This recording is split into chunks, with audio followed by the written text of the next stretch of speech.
panibagong buhay, panibagong paglalakbay na punong-puno ng pag-asa at mga pangarap na tinatamasa. Sana ang pagkakataong ito ay mamulat ka sa magandang biyahe ng iyong tadhana na nakaukit na sa mga tala. May mga bagay na gusto natin na makamtan, mga bagay na gusto natin matagumpayan. Hayaan mo munang dumaan ang araw at buwan. Huwag magmamadali dahil lahat ay may dahilan. Ipagputuloy mo lamang iyong sinimulan dahil lahat ng ito'y may hangganan. Huwag kang magmamadali sa lahat ng iyong naiisip at nararamdaman. Darating sa punto na ika'y maiiwan, mapapabayaan at lilisanin ng mga kaibigan. Iba ang landas na iyong madadaanan. Hayaan mo lamang ito at ika'y magpakatatag.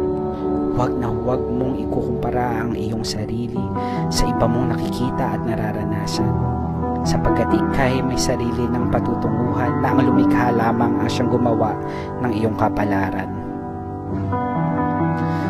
Sa bawat pagmulat mo ng iyong mga mata, sa bigat o gaan ng pakiramdam mo sa umaga, huwag kang magsasawa na may bukas pa.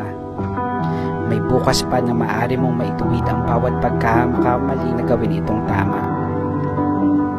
Makakalimutan mo ang nakaraan, huwag mo lamang itong talikuran, at tuluyang mawala ang mga ito sa iyong puso't isipan. Marami ka pang mararanasan. Gawin mo itong inspirasyon at gabay sa pangarap mong nilalakbay. Tandaan mo ito bilang kaibigan. Manindigan ka sa kabutihan. Ikaw ay mabibigo, matatalo at magkakamali sa anumang uri ng iyong minimithi. Huwag mong pababayaan na maging maitim ang iyong budhi. Huwag mong kalimutan ng iyong sarili. Huwag mo itong pababayaan sa kahit anumang pangkasukulukuyan mong nararamdaman. Huwag mong punuin ang iyong isipan.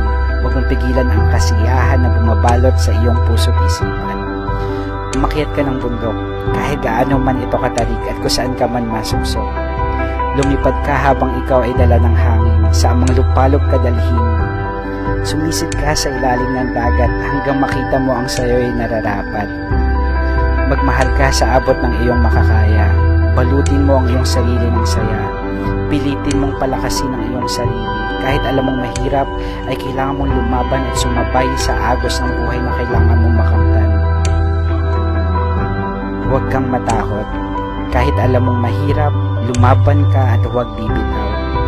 Sumama ka sa agos ng iyong paglalakbay, sapagkat sa susunod aking kaibigan, masasabi mo na kahit gaano kahirap, ikaw ay lumaban at hindi natalo sa laban mong pinagdadaanan. Magbigay-pugay ka sa mga taong naging gabay sa iyong paglalakbay, lalo na sa misyon na ibinigay ng Poong May Kapal. Mabuhay ka, kaibigan.